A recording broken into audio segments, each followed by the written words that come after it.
Hey guys and dolls, this is Casey DeVille, the better half of DeVille Inc., Baltimore, Maryland. If you're ever in Baltimore, stop in and see me and Tony. Invisible Bree, 5920 Eastern Avenue, Baltimore, Maryland, 21224. Give us a call if you're in the area, 410-400-9641, or look us up on the web at DeVilleInc.com. DeVille Inc., where we specialize in you.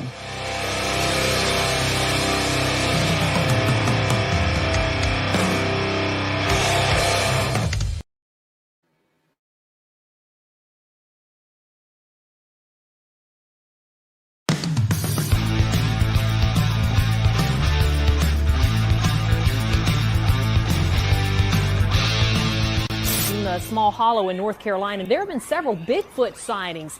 Hunters may need to be on the lookout for something other than deer when they hit the woods this week.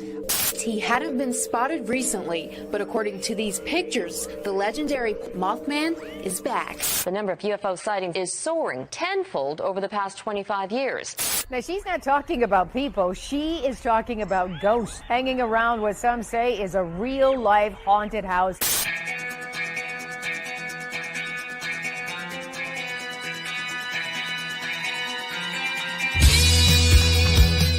You're listening to Paratalkradio with Ted Wolf and Psychic Cindy on Paratalkradio.com, a member of the WLFE digital broadcast family.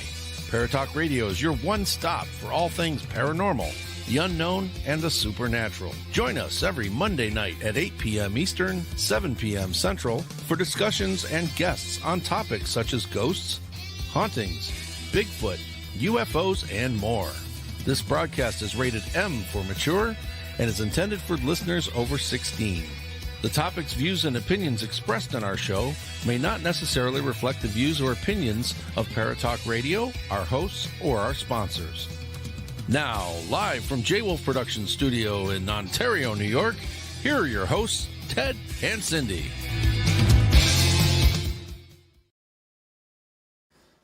All right, so we have got... Hi, everybody!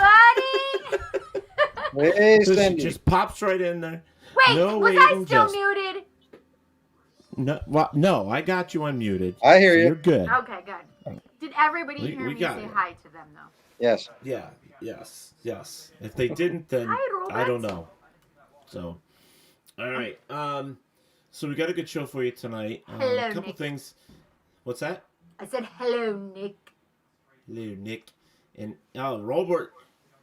I said Put hello, another Robert. shrimp on the barbie down there in Australia. I have a saggy, like what? What are you doing? see it? My saggy phone holder. It's driving me crazy.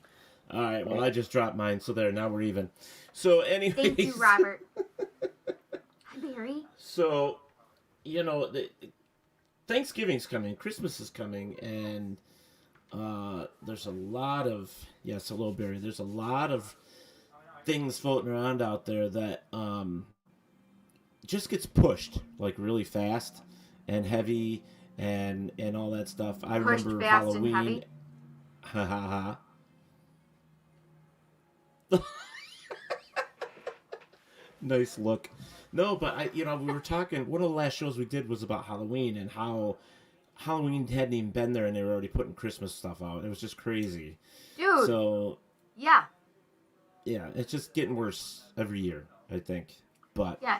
I like listening to one of the channels around here, and it's the day after Halloween, it was Christmas music. It's crazy. November 1st, it was Christmas music. It's crazy. Yep. It's crazy. Had it on today. Oh my gosh. So I have so much stuff on my thing. Driving me crazy a little bit. Was that ice cream you have? It's rice pudding. I'll show you. It's rice pudding. Oh, I should have got me some ice cream. And it's chocolate pudding. Can Wow. Cozy Shack just sponsor us and give me chocolate pudding? yeah, because you are buying every week now. You have a pudding, and it's like, what is going on here, Cindy? I'm pregnant. That's what it. No, I'm not. I'm teasing. I was gonna say Please do there's not no start saying stuff. I really am not pregnant. Hello, Adam. I'm Bruce. pushing 50. Yeah, I'm not going there. You better not, boy. No, well, I'm just saying because I'm older than both of you, so I ain't pushing. That's nothing. right. But I look younger and I act way younger. Keep it up. Hey, you'll live longer than me. That's just fact. Women live longer than men. It's fact. That's right. I am a woman. Well, all right. So, am I echoing at all, you guys? I just am curious. No. Because I don't want to put the freaking headset things in my ears if I don't have to. My ear holes. Okay. Cindy loves her pudding. I actually got a heater in here today. Oh shit! Okay. No way! Okay. Here, let me put my other on. Yeah. So, anyways, there. It's been a while. It's been a week, and you know, we normally talk about paranormal stuff because it's a paranormal radio show for the most part. But you know, we're into horror. We're into so many different things. We got our hands in everything. Well, why not? I mean, why not? You know, just before the show started, I was talking with Darin, and it's like, you know, there's so many things in the paranormal that it becomes stale. It becomes monotonous. And that's You the just only word I need can to think of. have it fun. I gotta put these in my ear holes because my son's too freaking loud and he's freaking street. So, anyways, we were just briefly talking about how things in the paranormal are, you know, right now, and how things have gone in the past 20 years, and where we're going, and stuff like that. And it's such a big field right now, and it's touching base on everything, in every you know, avenue. I mean, there's always something. You're hearing something, a new book, or you're seeing a new show, or you know, another radio show. There's always something, you know. But today's isn't different from any other day. And you know, when we were looking for guests, I was talking to Kenny, and Kenny Irish, I should say. And we were talking about people and experiences in the paranormal and things like that. Not necessarily having, you know, a paranormal guy on here that talks about equipment or talks about, you know, his cases and his group or anything like that. But just sit down, talk to somebody that's had a few experiences, has a lot of other things going on in their life to where, you know, let's just relax and have a nice conversation tonight. That was my thought. Okay. You know, so that's why Darin is here. And he's going to join us tonight. He has had some experiences in the paranormal, and but he does a lot of other stuff too. And I figured, you know what? Let's just relax and have some fun tonight and talk a little bit. So I have a story for you too. What's that? I have a story for you too. You didn't even ask how I've been or anything. Oh, I'm so sorry. Let's take a minute and ask how Miss Cindy Diva is. Cindy. You seem in a terrible mood, Cindy. Just awful tonight. You need to cheer up a little bit. What can we do to make you feel better? Eat pudding with me. Eat pudding? With me. Poor Barry. I'm sorry, Barry. I'm going to take one more bite, Barry, and then that's it, okay? That's it. All right, I'll put it away. All right, so Guyton Paranormal Society is on here. Hello, welcome aboard. Hi, guys. Azazel is on here as well, and it's nice to see everybody. But you know what I wanted to do was I got I was sent his Darin's bio. I'm not going to read the whole thing. It's actually pretty big, but I'm going to read some of it here. And fell out of my ear holes. Nice. God damn it. But I'll read a couple paragraphs here. It says, Darin Savard is a family of three, musician,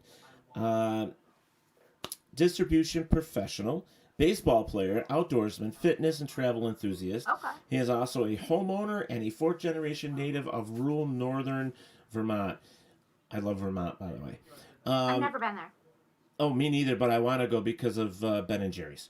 And over his musical career, Darin has written, recorded, and performed many genres of music: punk, metal, hip-hop, rap, core, gospel, rock, and country can be heard on his 9 completed albums, known for his power drumming and high-energy vocals.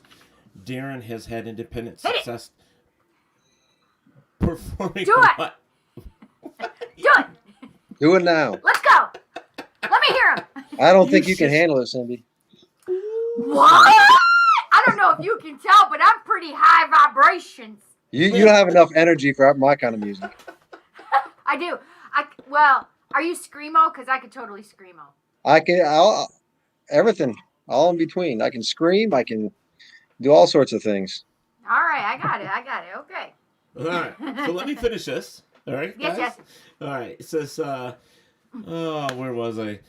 Darin has been an independent success performer at a wide range of venues and productions, such as national television network, festivals, churches, biker rallies, and clubs. In his spare time, Darin likes to volunteer helping troubled youth, senior centers, prison outreaches, churches, political and community events, and run marathons. Ever since he had been a kid, he had a special interest in the paranormal, the afterlife, and spiritual studies. Through many encounters and experiences, Darin has been asked to give his accounts and testimony as to what has transpired in his life to groups of people. On rare occasions, he shared all of that he remembers. Some are skeptic. Most are in amazement of the stories. So, it's pretty cool that, I don't know, I'm liking this because now we get to hear somebody else's stories.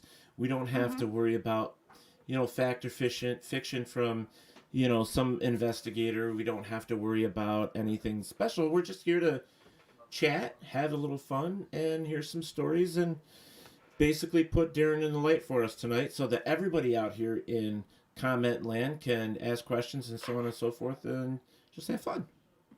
Comment land. I love it. Sounds good to me. My buds are in the house. That's what it's all about. My heater just quit. What? Uh-oh, shit. I hope it doesn't take the whole thing out like it did before. Well, Give her a chocolate high. Calm down, Cindy. When you can see my breath, it's really cold in here. So it's nothing paranormal then? No, nothing paranormal. Did you see that come out of his mouth? Yeah. Holy shit. As long as it doesn't come out from behind you.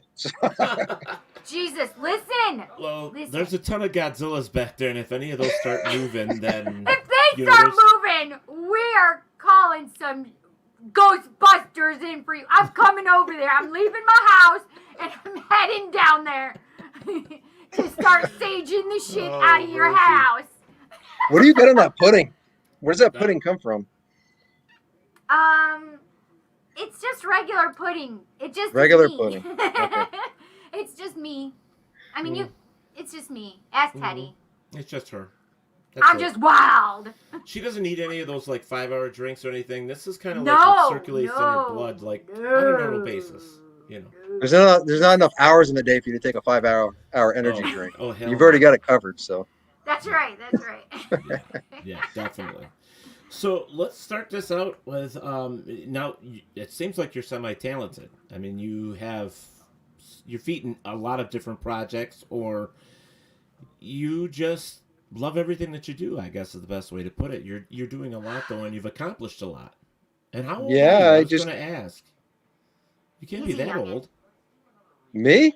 Well, you can take a guess if you want. I was going to say. Want me to guess? Go for it. You want me to go first? You want me to go? So I saw 32 and then I saw 36. Okay. And I thought, Jesus, tongue in front of my teeth. I was going to say around 37, but I could be wrong. Okay, well, 45. What? Okay. Good job. The muscles work for you. Oh, well. Whatever works for you. Whatever works for me, I guess. That's right. All right, so Jake. Hey, I know this guy. Jake Levasseur. Yeah, I hope I said his name correctly. That's the way I would have said it. So you would not have. You are full of some hokey bullshit now, son. No, I admit it. I torture names. I really do. I really torture the hell out of them. He literally would go, okay, how do you say that? Yeah, I don't know what it is, but I do. I torture the hell out of them. So, whatever. So I leave it to Cindy most times. That's right. All right, so Well, wait, can we just get... We have not even asked about each other's week. You're trying to push. I figured we'd do it at the end. Like last week or this week? 'Cause it's Monday. Both. Okay. How was last week into Monday? So what Sounds did you good. do, Cindy? What did you do this week? How are you? I'm so sorry. I'm good. How are you, Teddy Poo Poo? See? That's what we got after all that. No. I have a story for my weekend because I was home alone. So, you know what? We will, if Darin doesn't mind sitting just for a moment while you tell your story, go for it. Listen, this is our show. He has to wait. Right. I'm going to go get some ice cream. You go ahead. We have to be the bosses here. You're so mean. No, actually, I'm not mean. No, normally we don't Normally we start take the till, first 10 or 15 minutes to talk, and we yes, didn't do we it usually today, aren't starting until like 8:15, 8:30 for our guests to come in. But now he's not doing that lately, and I don't like the change. Yeah. Get over it. Over it. Anyway, so I was home alone this weekend. All by your lonesome? I know, it's weird, right? Oh. It was very quiet, and it was very... I mean, I had Simeon, the kitty, here, but it was quite strange because I didn't hear this stuff at the background all the time, like 24/7, until I'm ready to go to bed and when I wake up, right? So... Well, did something happen? No, my cousin had taken the boys because, well, Jansen's sad because Maddie, his girlfriend, has left for the military. So, hi, Tom. First 20 usually interim talk before the interim. That's right, Robert. Thank you.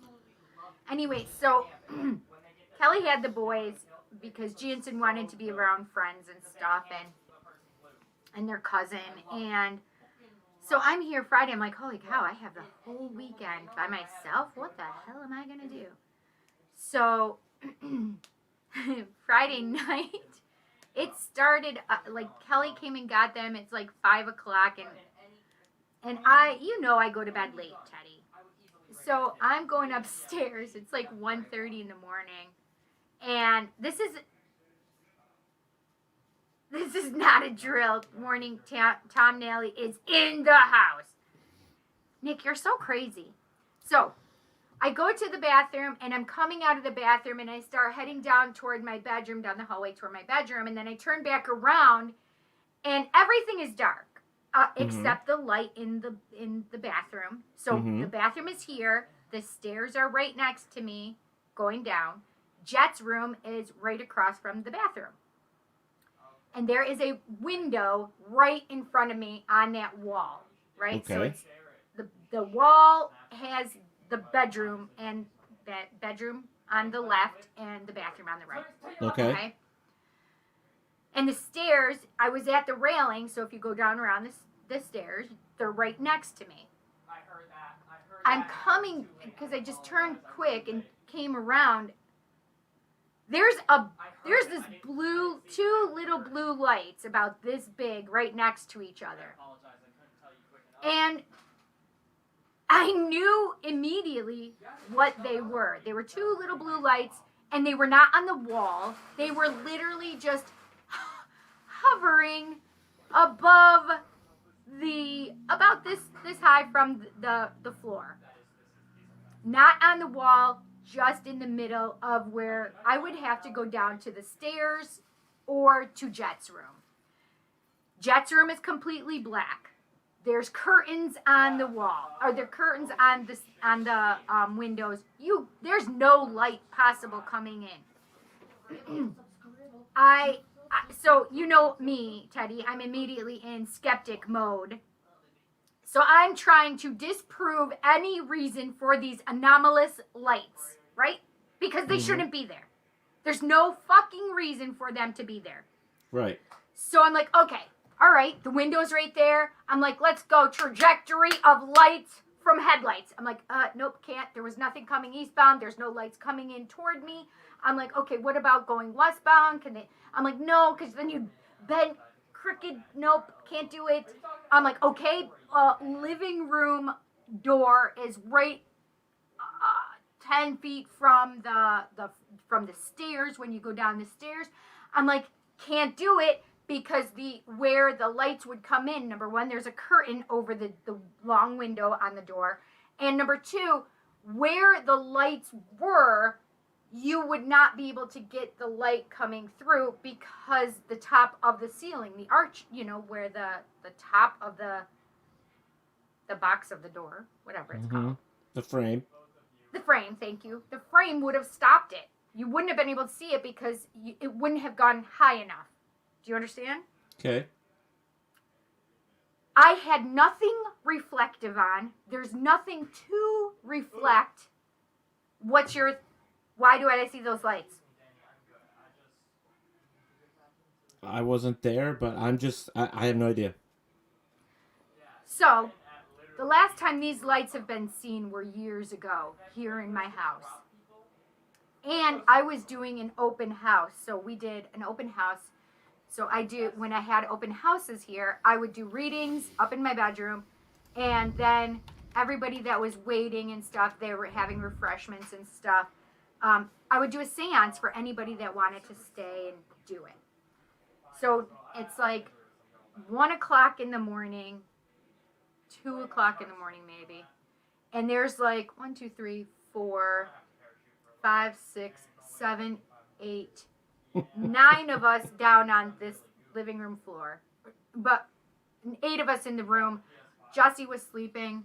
So 7 awake in the room. And then my ex-boyfriend was laying on the floor in the other room. I didn't have pudding, Nick.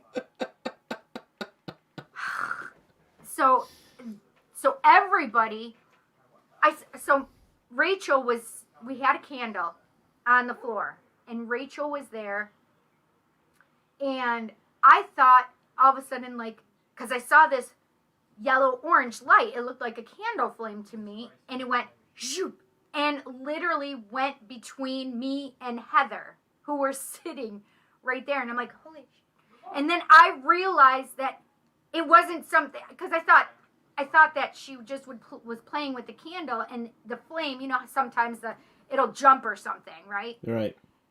But it went across and between us, so I'm watching it, and I see Heather, who's next to me, and she's watching this thing too. And I'm like, wait, did you see that? And she says, yeah, did you see that? I said, yeah, that was crazy. I said, I want to know what you saw. But this is what happened. They're like, the people that were sitting on the couch across from us said, oh, you didn't hear it? I said, wait, stop. What are you talking about? They said, you didn't hear it first? I said, no, what are you talking about? They said it sounded like a crack of lightning or like electricity, like that crackle of electricity. He said, that's what Paul, who was sitting across from me, Paul said, yeah, it was like a crackle of electricity. You didn't hear it? I said, no. And Heather's boyfriend at the time said, yeah, I heard the crack of electricity, but I saw it too. And I said, well, what did you guys see? How many of you saw it? How many of you heard it? There's only been like 1 or 2 of them that had actually heard and saw it. There was 2 or 3 of them that had heard it, and then there were about 3 of us that saw it. And it was crazy because they explained it as a blue light, whereas I saw it as a flame color, like that yellow, orangey color. Well, let me ask you a question. Were you sitting on a rug? No, I was sitting on a chair. No, was all this in a room that had a rug underneath it? Yeah, it was just it's an area rug. It's not like a thick plush rug, carpet. Like all I'm going to say is static electricity. That's all I'm going to say. I don't know other than that. I would agree with you, but I can't. Only because of how it happened. Because Rachel was sitting about 5 feet away from us on the floor, and this thing literally went from Rachel and did this zooming thing between Heather and I and we were sitting, our chairs were next to each other. It literally zoomed between us. And we watched it. We're like, holy shit, what the hell?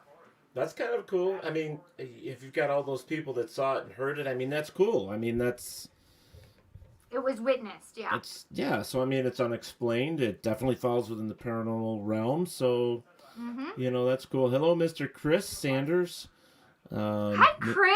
How are Mr. you, Paranormal himself. Thank you for joining us here. So this is exactly the same kind of little flamey lights, but it was two of them next to each other, and they were blue. It seems to be a common theme is blue. It seems a lot of people see the color blue with these. I wonder why. It's interesting because I've never at seen first blue. I didn't I've never see it seen as blue. To be honest with you, I didn't see it as blue. Always yellow. And normally, orange. I don't see it as little light orbs either, right? Little light. Yeah, orbs I don't see, but lights is a different thing. You know what I mean? I've seen lights. I'm not going to tell you that they're orbs, but lights. Right. These were little light phenomena that I could not explain. Like Nick I says just that's sat there. paranormal pudding lights. Nick, I'm gonna beat your arse. Listen, I've been known to beat up boys before. Okay, Nick? Yeah, you and my sister. So, what are you saying the lights are? What do you? I mean, it only happened. How long were they there? I literally watched them for good 10 seconds or more. I literally was like, what is going on right now? Okay, but you're psychic. You're a psychic, so you didn't feel anything. You didn't. No, that's why it's even crazier. So this is the thing. I know my house is haunted, Teddy. I already know that I have people here. Right. I have a portal in my house. I know it. It's fine. I'm okay with it. Right? They don't fuck with me. I don't fuck with them. It's good. But you got nothing off the blue lights. I don't know who the blue lights are. I do know that it was some kind of activity. Hello, Susan Fiandek. Who it was. Hi, Susan. Yeah. I don't know what it is. I can't explain it. I just know that I went immediately into skeptic mode and tried disproving what I just saw. And see, that's what you should be doing. So you took the necessary steps for the beginning of it, which is great, and still don't have any answers. So right, just keep watching. I mean, that's all you but can it was do. cool as hell. That's cool. Well, I'll just make this quick because I know that Darin's been being. So just so you know, what I did for the weekend, I spent Saturday evening with the guys from the band. Actually, Daryl, he made me sing. We did, shots. I didn't leave there till like 4:00 in the morning. I got home at 5 something, and if I wanted shots, I can do it too. There you go. But we sang everything. Some of the old stuff when we used to tour. Some of the stuff like Christmas, and we just sang and had fun. And I told you I see you singing. Yeah, well, I had talked to him about it, and I guess because I'm working on some very odd music, not technically, not country, not rock, not anything like that. Kind of more like a world music or standard. I mean, I'm doing some weird stuff right now, so musically. So I want you to show me. Huh? I want you to show me weird. No. I want to see. So once I figure out what I'm doing or where I want to go with some of this stuff, we're planning on making an album out of it. So, but for right now, that's what we're doing. So. I'm so excited. Stop it. I still got book 3 and 4 to finish writing first, so that's priority over the album.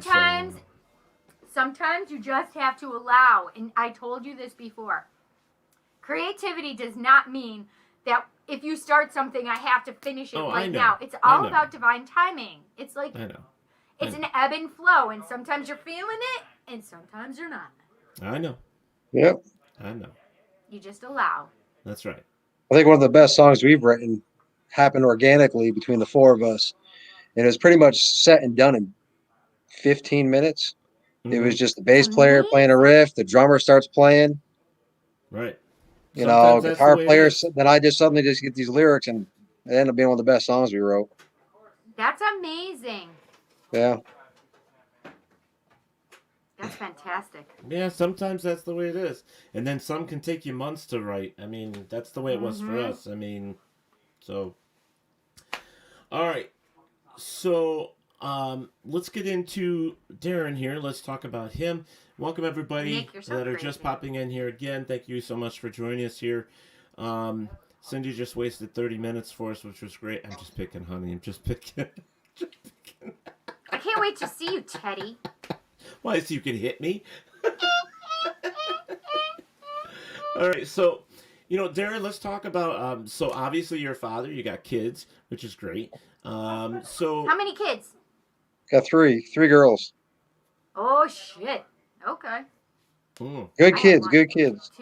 That's cool. That's Couldn't ask for better. That's great. Mm-hmm. So you're a fitness guy, right? I mean, you're trying to stay fit all the time, outdoors. It's the way I was brought up. Yeah. My whole family, almost my whole family, was in the military, and I was the youngest in the family. So I had a brother that was in the guard that used to make me get down and do push-ups, like he had to do in boot camp. So I was starting at like age 7, 8 years old, and my two brothers used to like to toughen me up too. They used to like to watch my little brother won't cry. Oh, It wasn't that bad. No, it was fine. It was all brotherly love, I guess. Yeah, no. I got into it. I just I liked it. Better man than me. I hurt my brothers. That's what I did. Yeah. What did you say? You hurt them? Yeah. It wasn't on purpose sometimes, but yeah, we're a very rough family. I mean, Dad was military, and but the rest of us, I mean, we were raised in, how they say, dirt poor and stuff like that. That's how we were. I mean, everything was about the farm. Everything was about toughing each other up. And I mean, I made mistakes. I cut my brother's fingers off for him, which was Teddy, what the heck? It wasn't on purpose. How did you cut his fingers off? Oh, we were young. Did they sew him back on? Oh, they did. They sewed him back on. He's got his fingers. Yeah. I just couldn't hold. I had this big flat rock, and I was holding it for him so he could get the worms out from underneath it. Because we, as kids, I mean, on a farm, you fish a lot, so that's what we did. Yeah. And I kept telling him, you got to move your fingers. I can't hold it anymore. And I dropped his hand, went down with it, and it cut the tips of his fingers off. But I've hurt some people over the years accidentally. A few broken bones. Yeah. Ribs, back was one of them, and collarbone. I almost cut my own finger off. Thankfully, I didn't. But my gosh. Yeah. it's just a little kid should not have an axe in his hand. That's all I gotta say when camping. You don't put your hand on a tree, then whack the tree. Yeah, so thankfully, I hit my fingernail. Or a big knife. Yeah, I've done that too. No. But, when you're raised in a family that does certain things, like we played something called Spoons. It was a family game whenever the family got together. And normally when I say spoons, they're talking about playing spoons. And it's like, no, it was a spoon game where you have to basically grab the spoons from a card game off the table. And we broke a many a table. A lot. Yeah. People jumping on top of the table and... Oh yeah, it was fun, but it was very physical. It was a very physical game. But anyways, you do what you got to do to stay fit, right? I mean, that's the way I look at it. So yeah. So Darin, you're in band music. Let's talk about that a little bit before we get up to the paranormal stuff. So yeah, the music. Go ahead.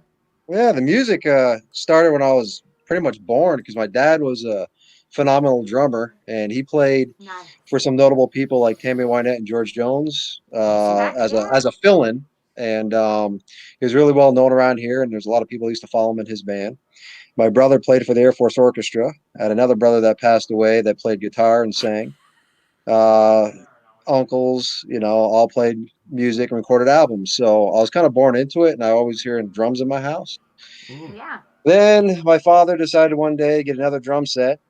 That's another whole different story why he stopped playing, but it involved a bar fight. But he got drums, and I just sat down and started playing, and he was really astonished that I was able to play a pretty good amount of beats for never having really touched a drum set seriously before. Right. And kind of went from there, and I started writing music. I started writing, hip hop. I was kind of a weirdo in Vermont, because you being a white guy in Vermont, it's like, why'd you be listening to hip hop? But I grew up in the days when it was like Run DMC and stuff, and a lot of new stuff coming out. And so I Run really got DMC into was that. awesome.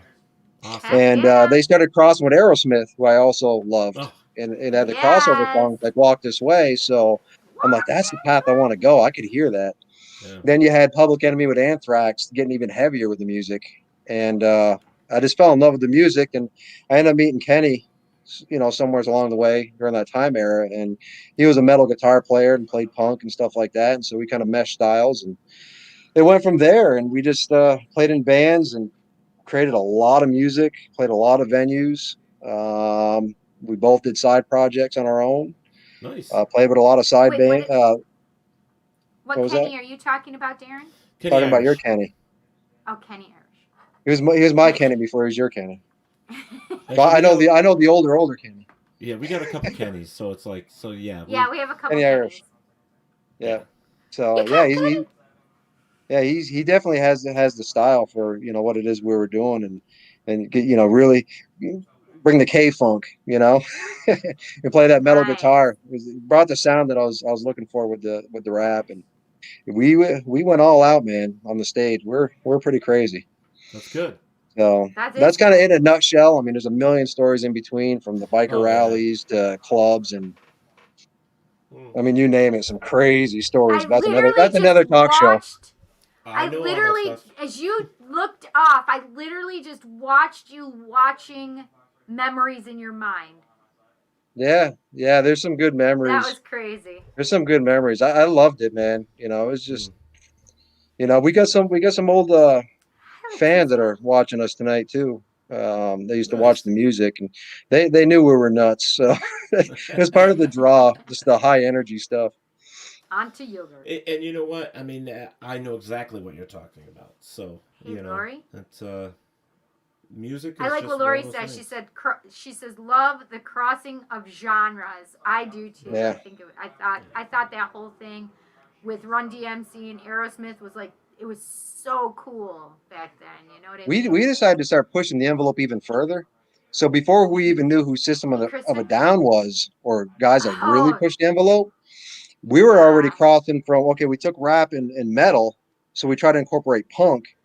And we're like, let's get really crazy and have a blues riff here, or things that were just really never heard. So when Kenny did a lot of the booking of the shows, but it was hard to book us with bands because we didn't sound like anybody. Like, they'd put us with straight metal groups, and we were the oddball. They put us with punk groups. We were the oddball. It's just, we kind of stood apart. Yeah, until there's other bands that came along, like a System of a Down, that really did a lot of weird stuff. And we didn't want to be just, just another carbon copy of somebody else. You tried to be original. Right.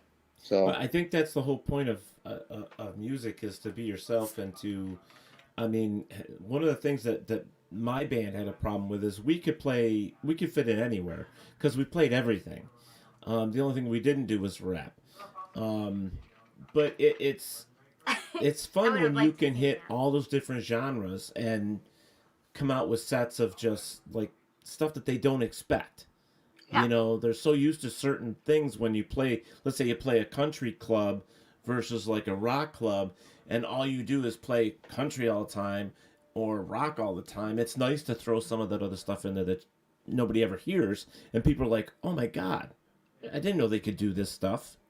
I didn't even seek out rap. I just kind of stumbled across it, and I did a couple songs once for a bunch of youth. And I was a kid myself. We're all the same age, and I got a huge response. There's probably like 50 people there, and I'm like, oh well, people liked it. Maybe I'll do another song. And it just kind of branched off from there. Then, as you see in my bio, I was asked to do some outreaches in prisons. To go out to talk to some inmates, and they said, hey, won't you do some of your rap songs? And I did in some maximum security prisons and stuff. And when I got a massive response from those guys, who in my mind probably would be the most judgmental, maybe, I don't know.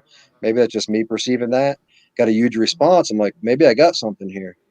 So I didn't try to sound like anybody. I just try to sound like me. So if you hear my lyrics in the rap, it doesn't sound like typical rap, where I'm trying to copy accents or tonality. I just try to be myself. And, I'll do more like maybe a metal singer would sing. So I'm aggressive when I do the rap. I'll even do speed rap. I was into speed rap when that was a big thing. Like Busta Rhymes and stuff like that. So I can do some pretty good tongue twisters where people. That's cool. Yeah, not me. Like we said, his what is it? Your tongue gets in front of your eye teeth. Yeah, tongue gets in front of the eye teeth, and I can't see what I'm saying exactly. That's right. That's right. So. Okay. No, that's awesome. Like I said, you're talented, man. That's cool. It's good to have all that stuff. I can't say. I mean, there's a massive amount of us out there in every genre of music and in every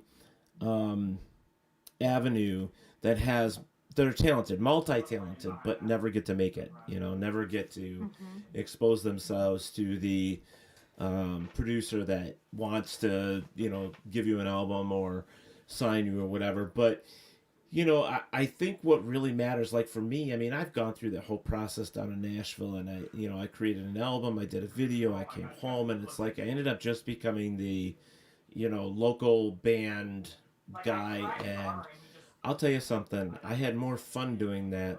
I'm not saying I wouldn't have fun being signed, but it was personal. It was a lot more fun. I grew. I mean, it was just something, sure, I mean, the money would have been nice or whatever, but no, I was happy. I got to tell you, we flirted with that. We flirted with, we played with a lot of signed bands, one from Australia, another one that opened for groups like POD. And they were dirt broke, man. And we were told by record industries, you're better off remaining independent if you're doing as well as you are, because once you sign over the rights of everything. Right. They tell you what to do, where to go. Like a couple of deals that were offered, you would have to have done. Yeah, you'd have to do over 100 shows a year. You're straight commission. There's no insurance. So when you got a little kid, it's like I can't be living in a van down by the river. It literally came to that. I had a 15-passenger van that I painted all black, I pimped out. I had the all black tinted windows, 6 subwoofers on the inside, mirrors on the roof. We had the whole image, and it's like I can't live in this. So we just kind of walked away from it. I actually got something to show you here.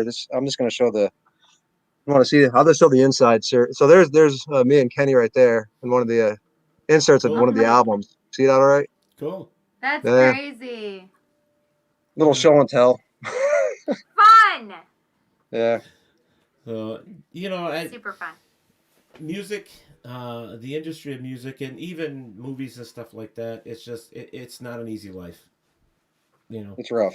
It's rough. It is rough. It is rough. And, I have a lot of friends that have gone to Nashville that are still there writing and creating their music. And then I have some that are local. And it's all like, kudos to you.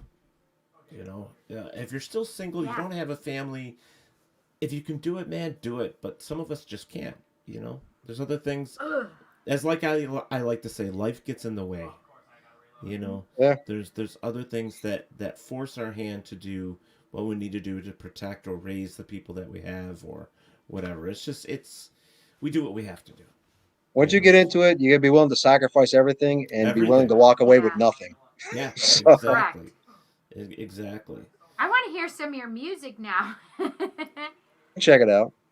All right. So let's go from there. So when did you have your first paranormal experience? Yeah, that's a good question. Well, for me, when it started, there's a lot of them. I actually got notes over here. There's so many things that happened that I had forgotten about that I had to jot it down.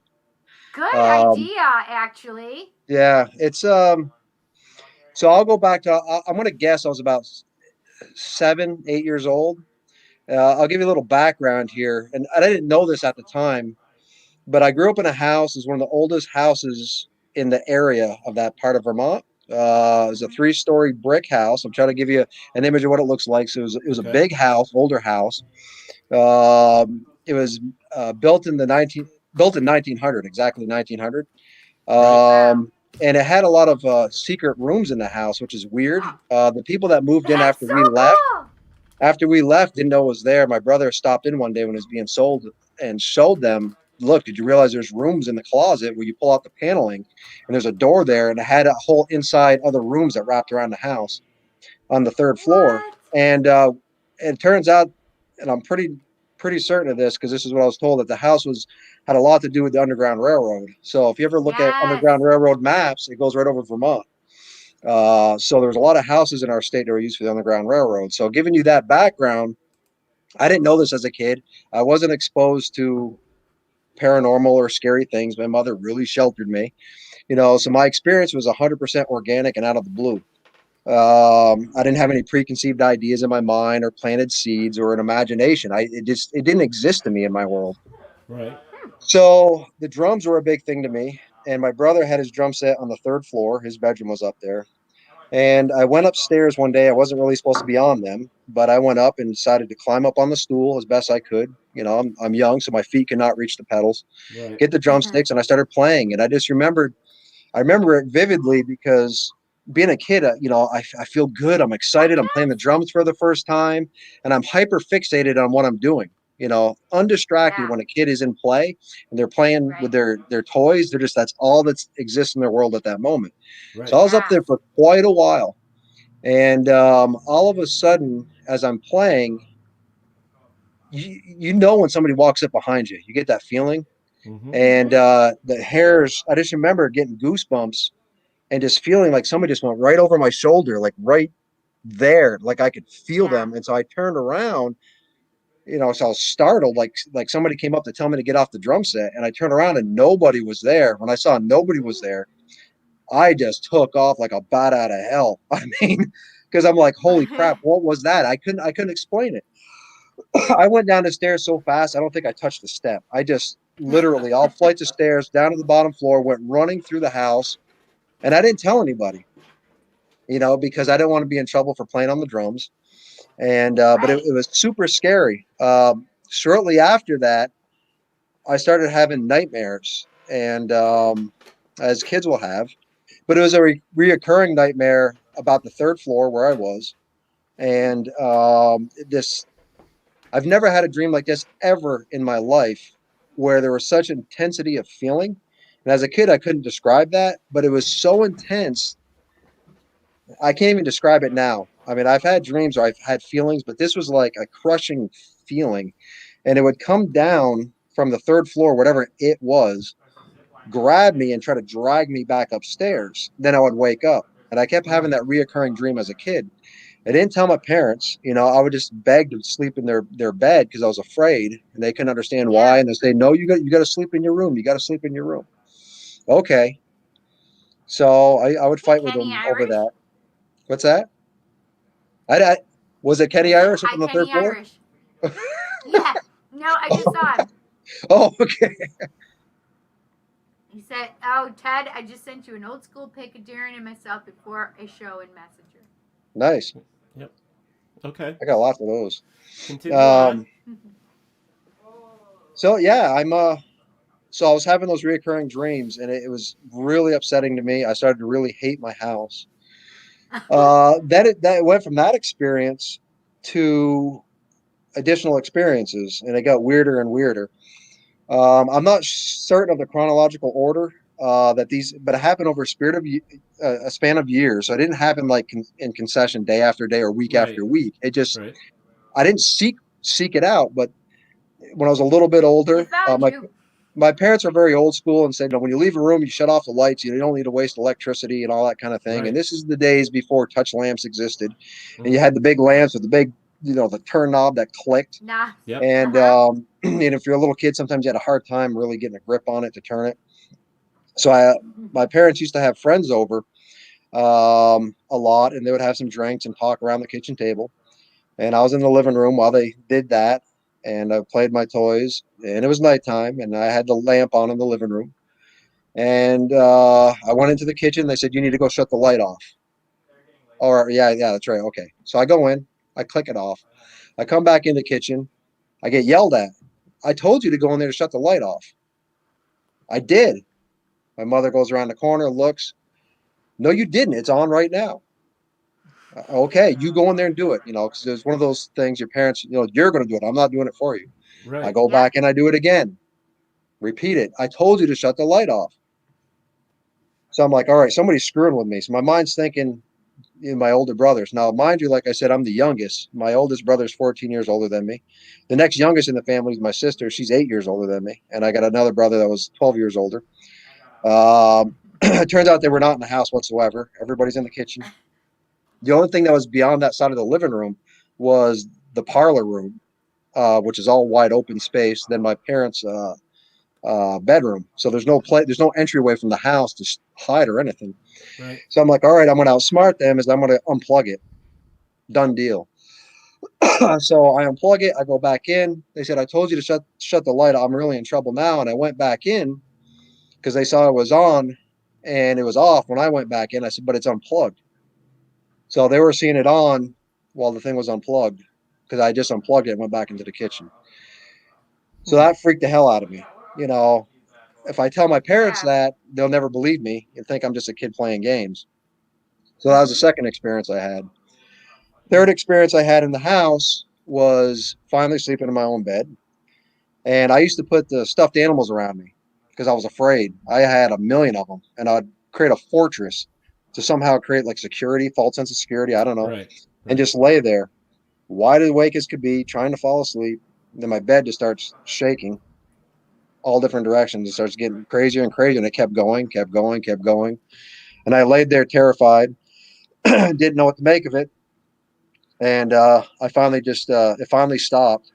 And in Vermont, earthquakes are incredibly rare. I mean, it can happen. I probably had it twice in my life. And I asked if there was ever an earthquake when I talked to my family members. I said, no, there's no earthquake that night. So that was the third experience in that house. I lived there till I was about 12 years old. It does get weirder. There's some validity to this now. So those are my personal experiences that I kept to myself as a little kid. I ended up being told later on after we moved out of there that I wasn't the only one having experiences in that house. Because I was the youngest, I was sheltered from the stories to not scare me because I was so much younger and the things that were actually happening. So it turns out that my mother, she had experiences in the house, and she had a situation where she was sitting on the couch and she felt that feeling come over her, and she turned around. There's a shadow of a man on the wall.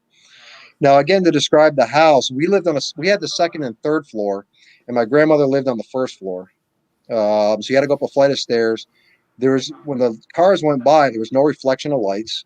There was nothing like that. It's just the way we're angled, the height that we're at. Cars went by. You just didn't have that reflection. It was the living room was more center of the house and far away from much of anything.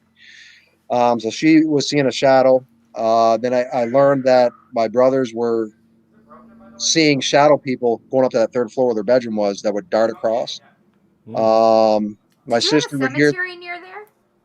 Well, the town that I grew up in is only 1 square mile, and there's one that's not too far away. My sister would hear things in the walls. Apparently, my father, I never heard the direct stories, also had experiences.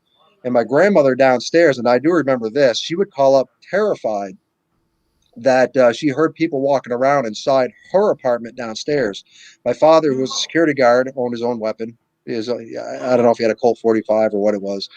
And he thought somebody was in the house, and been multiple times he would load his gun and go downstairs thinking somebody broke in the house to find nobody. But she was adamant somebody's walking around inside the house. With all those experiences happening, and there's probably more they didn't tell me, they actually brought in a pastor, a really well-known pastor, and he ended up sensing that there was an evil spirit on the third floor. They didn't tell me any of these things. Before you say anything else, so the brother was the 14-year-old that had the drum set, or that was 14 years older than you? He's the one that had the drum set? Yeah. So what Spirit is literally telling me is he got like a lot worse than anybody else. Do you know that to be true? That he experienced more? Yes. I honestly don't know. Feel like they're also making me feel like that he felt there were physical things that happened to him though too. It could have. You know, I could ask him. You know, again, being the youngest, I wasn't told everything. My oldest brother was in the Air Force and traveled a lot. So he left when I was real young, and he actually left while we lived at that house and was stationed around the U.S., for a long period of time. But yeah, he was in that house way longer than I was, and his bedroom was on that third floor. So they're also telling me that he's experienced other things though too, Yeah, paranormally, like that yeah, he because of that house it opened him in a different way. it very well could have. Yeah, That every one of wouldn't us in the surprise house had me. that experience. So That's crazy they brought the and pastor in, and he cool. sensed that there was an evil spirit on the third floor, so he did a blessing on the house. Mm-hmm. We eventually did move, and my mother will say to this day, I'll never go back there. She hated that house. It was an evil place. There Really was something about that house. interesting. And we moved to a brand new build about a block and a half away. And I will say, my friends, I got a friend named Jeremy that was my next door neighbor. Was horrified of that house. It was just Really? it was just there was just such a feeling. Anybody that went in there was this feeling, this weird feeling. So other people would sense it. Now to bring further uh, validity to my stories is the folks that moved in after that. We actually knew them through associations. We talked about it, and they said they actually also continue to have experiences in that house. The people that moved in afterwards, Even after it was blessed. and they shared some of their stories, some of the things with the third floor. Some weird things happening with the wallpaper, which I don't know anything about. Like it would come off, but then it would go Yeah. back and restick. Really bizarre things, doors opening and shutting. Some more manifestations that way. So Well, that was their personal account. Wow. I do have a Yeah. question. I mean, did you guys ever find out, like, or did you know how old the house was or the property at all? Did you guys figure out any of that stuff out? Yeah, yeah, it was built in 1900, exactly the year 1900. It was one of Wow. the oldest houses in that town, and again, it had a lot of hidden rooms. So I tried to find it. I did some research and tried to find if it was a documented place of the Underground Railroad. So Mm-hmm. through word of mouth over the years, we were told that's why the hidden rooms are there behind the paneling. Yeah. That's where they used to It'd hide be folks back there. it'd be interesting to find out if whoever is in that house right now is still having, you know, issues like Yeah. that. Way. It's my long-term goal. It's been inside me privately for many years, and I want to visit that place again. And I want to, being the young kid that used to be there and left when I was 12 years old, I want to encounter, I want to face whatever, if it's still there, I want to face it. And I want to Right, sit in that house and find out what is going on. It, right. it Darren, truly I is want to go inside me. with you. Yeah. Yeah. I want to go with you. It's, That's crazy. that's just the beginning of my Yeah. experiences. Now, there are people, this is the thoughts I was having before going on the show. There's people Well, let that's, me ask you something before yeah, you go, though. yeah, Are you a believer? it made me a Then believer. And it with the made rest you of a my believer. stories, yeah, I definitely believe in, I have my personal convictions and beliefs with the afterlife. And I do believe, um, you know, that once your body expires, that your spirit moves on. I don't think that just the flesh alone is all there is to us. There is Right, you can call it a spirit, you can call it, whatever you want to call it, your energy, right. that it continues on. Absolutely. Well, I just wanted to know where, like, I understand you had experiences, but I wanted to find out, like, right now, if you were a believer or skeptical or whatever. Hey, That's all. I was Jerry. just trying to get a sense of that. So, No, I'm um, not a skeptic. I do become a skeptic because I've experienced so much that when somebody tells me something and it becomes too commercialized, then I become a skeptic of right, whether, because it just Mm-hmm. seems like, I don't know, because all my experiences I didn't seek to happen, and right. it's It just just it's kind happened. of weird. So Yeah, it I'm a just definitely believer happens. that it's there. Yeah, In yeah. today's world where it's become such a big thing that Hmm. Mm-hmm. there's been a lot of fabrication as well. So you have to Yeah. have discernment. Is this legit, or are you just putting it out there because you want to become famous or known, or you just want to be part of the crowd? You know, Right, Yeah. right. I mean, because No, I this stuff get was that. looking. happening to So, me. This stuff was happening to me way before these shows existed. right, Yeah, I right. never heard and of the anything thing like this. is I feel that you really can tell the honesty, especially of a child that it's happening to, because you can't fake fear, especially when you're in the midst of it. I remember Jansen, my oldest son. He literally, we were out at family. He was 14, so this is 14, 15 maybe. I mean, he's 17 now, so but no, he had to have been 14 because it was like one of the first times I left him alone, and I was so mad because he fought me so hard. I'm like, fine, you stay here by yourself, right? You can't fake fear. Well, my son calls me, and it's like 11 o'clock, and I'm like an hour away with the rest of the family. And he's like, what time are you coming home? I said, we're leaving here shortly. It's fine, Jansen. We'll be there shortly. Is everything okay? Yeah. I said, okay. Well, it's about an hour later, and he calls, and we're still there. And he's like, Mom, are you coming home? I said, yeah, why? What is going on, dude? Why are you doing this? He's like, listen, I'm not going back into the house. I'm staying outside until you get here.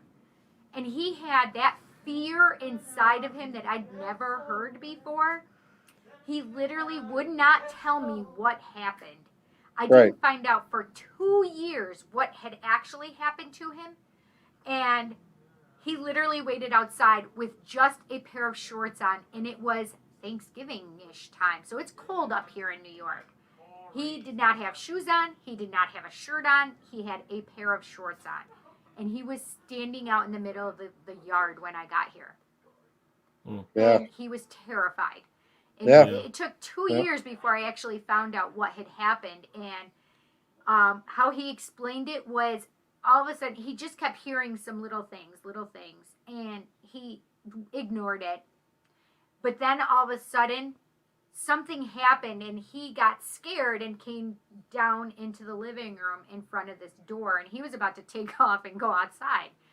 Well, what had happened is all of a sudden he was literally accosted at that door, where it just felt like somebody went boom and hit him in the chest, and he flew out the door. And then he came back in, called me, and he's like terrified. Yep. Okay, and you can't fake that kind of stuff. You can't fake it for a kid. Okay, so we're gonna take a quick break, and then we're gonna come back and bake. I'm gonna go bake a cake. Anyways, but yeah, we're gonna take a short break, only a minute or two, and then everybody else is popping in here now in the chat room. Welcome aboard. And then we'll come back and we'll talk some more, and then halfway through that we'll get some questions put together. I know there's at least one in there already. Yeah, for I Darin. saw that. So Barry has one. Let's do that, and then we will be right back. And so we'll get your questions together and all that other good stuff. All right, guys, we'll be right back. WLFE DB Radio.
Right. Yay!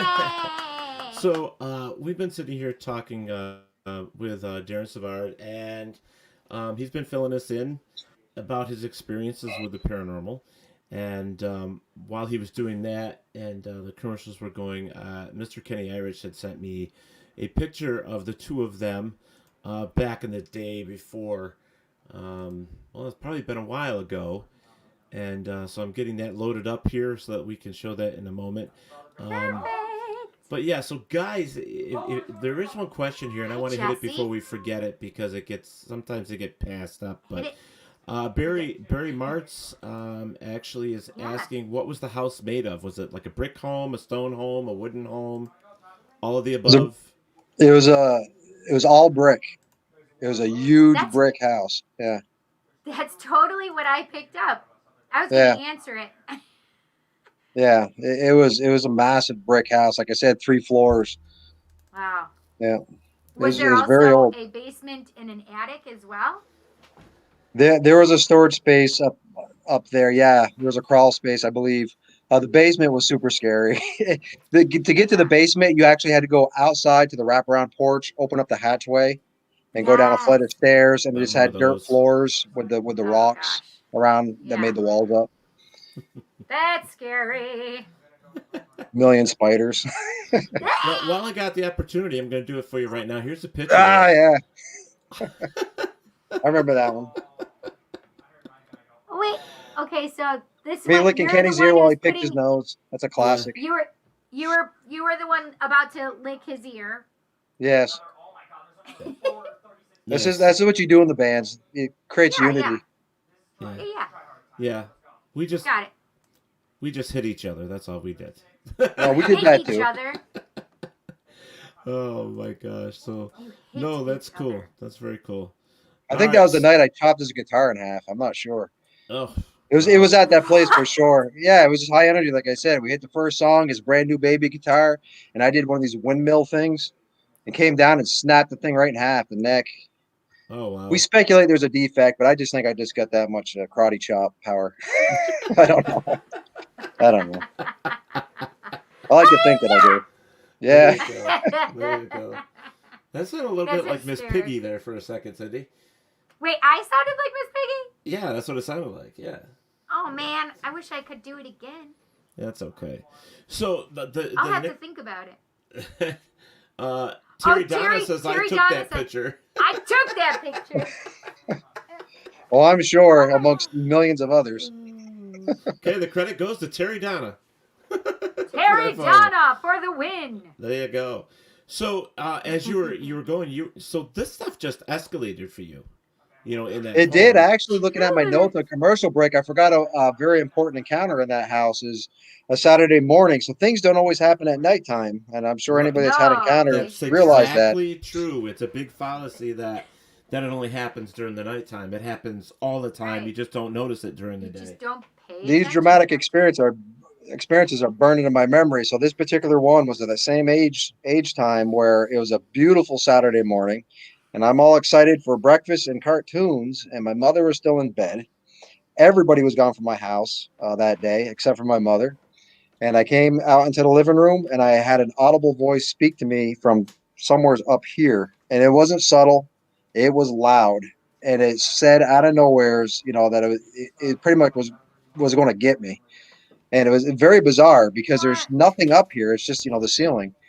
And I ran. I bolted because I was so unexpecting. Because I'm just happy as can be. It's beautiful out, and I hear this voice, so it spooked me. And I ran to my mother. I said, "Hey," I said, "Is anybody in the house? Is my brother's upstairs?" And because it was a male voice, and I didn't recognize the voice. And she said, "No, nobody's in the house." I said, "Are you sure?" She said, "No, nobody is in the house. Leave me alone so I could sleep a while longer." And I said, "Because I heard a voice. You're crazy. You're hearing things." And that was the one time I did speak up and said, "Somebody just said something to me." Very loud as I'm talking right now. Then that was it. That was the end of it. It didn't continue through the day, but that memory will be with me till the day I die. It's just that's crazy. It's just really bizarre.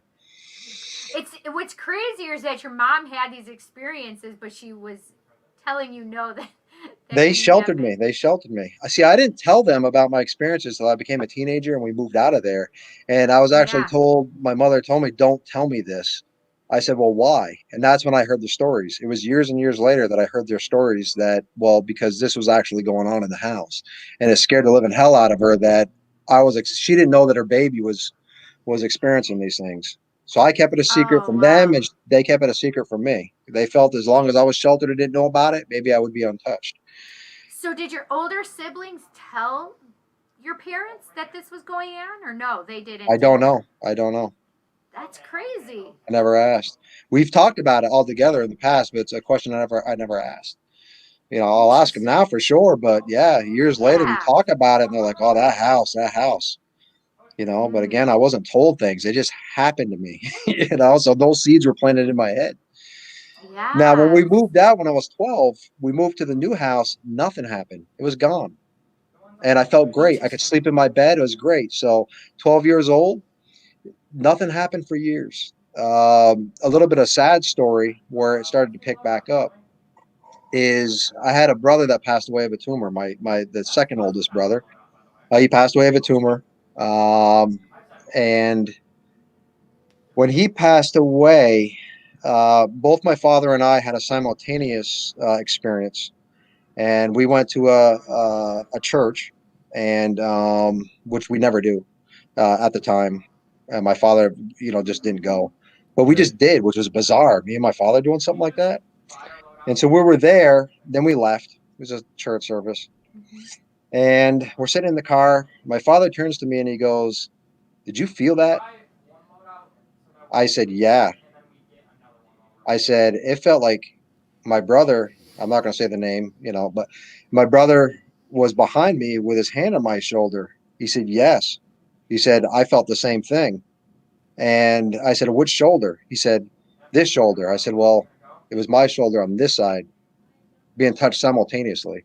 Simultaneous experience that he was there with us, like saying, I'm okay. So that was that experience. Again, okay, now I'm back in the new house in the same town, not far from the other house. My father died a year after that of cancer as well. And my mother started seeing another person after time had passed, and she ended up getting remarried. And they went to Utah to help my brother move back. He was in the military.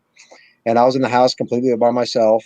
You know, my sister was in Virginia, I believe, at the time. So there was nobody. And my mother said, make sure all the windows are closed in the house if there's a storm coming through. You know, we didn't have air conditioners in the house. So it was hot. You open the windows. Because I was missing my father, I was grieving. I suffered. I lost my brother, you know, when I was a teenager, and I lost my dad a year after that. And it really affected my schooling. So I was sleeping in his bed because I was grieving still. And I just slept in there, slept on his pillow. Got up the next day. I had a large bedroom, so I had 3 windows, and I had them all open. And I said, "That's right." My mother said, "Shut the windows." So I shut them all, latched them, and one of these windows that don't move that easily. Left for the day, came back. All 3 windows were open, and so I told my mother about it later on, and I said, "The strangest thing is I latched these windows, and they're all open again." Also, during the next night when I was laying in that bed, there was a massive bang on the closet. They had those doors that slide, but it sounded like literally the shelves fell off. It hit so hard. And I'm like, oh boy, reminds me a lot of the old house. So I laid there and I didn't say a word. I just stayed wide awake, just laying there. Okay, the game plan is I'm going to try to fall asleep, and the next morning I'll check the closet because it sounded like everything fell.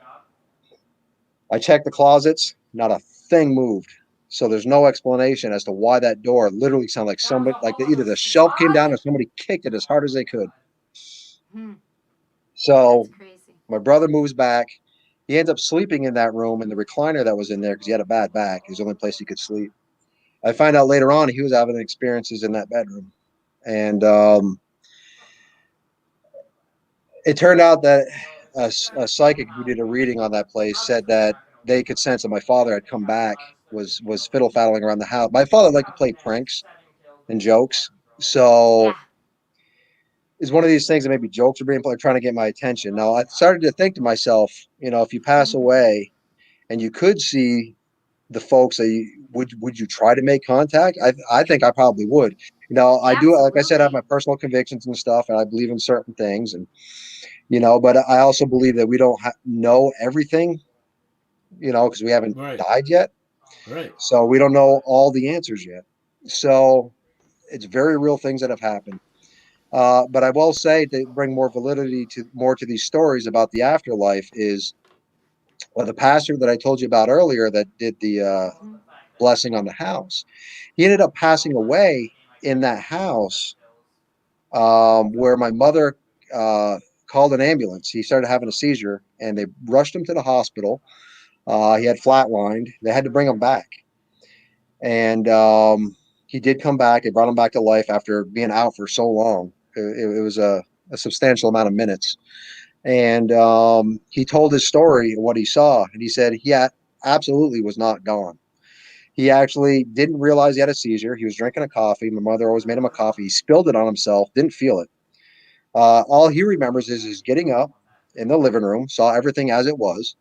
It was very peaceful, and he found that to be strange. Like, something was just real peaceful, and he looked out the window, and he said he saw a deer. He said, "That's really bizarre. Why am I seeing a deer in the city?" Again, it's Vermont, so it's not big cities, but it's not a place you would typically see a deer. Then he said it suddenly he was just whisked away. Then he saw, the gates of heaven, and he was told it wasn't his time.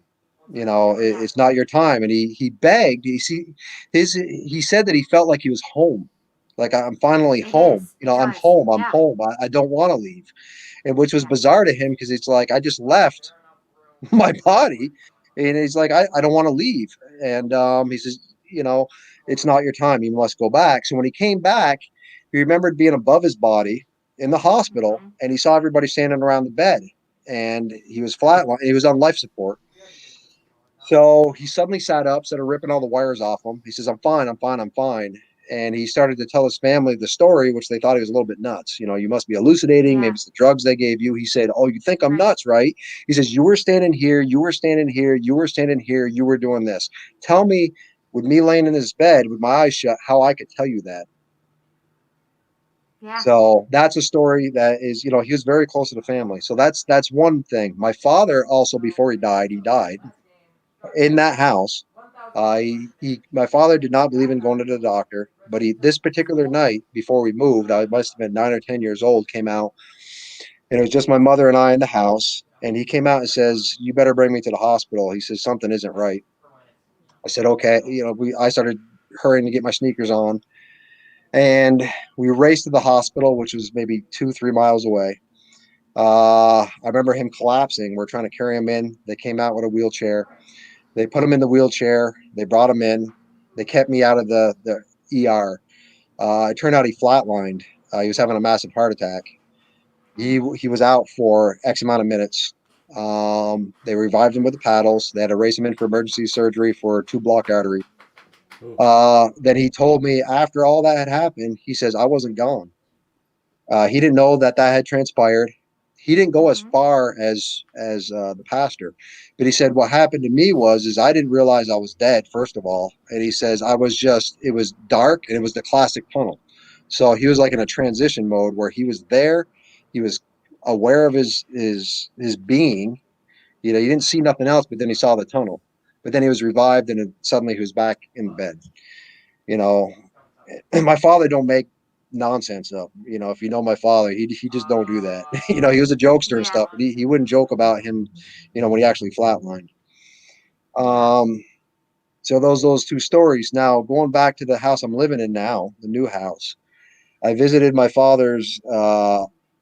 Actually, let me back up. That's actually this house. So it happened in 3 different houses. The second house, my mother remarries, and my stepdad, fantastic guy who has since passed away, was telling my mother, he would shout and say, "Did you see that man?" He was seeing a man walking in the hallway right outside the bedroom. They used to have the bedroom open, and he would see a shadow of a man like peek into the bedrooms and leave and then just disappear.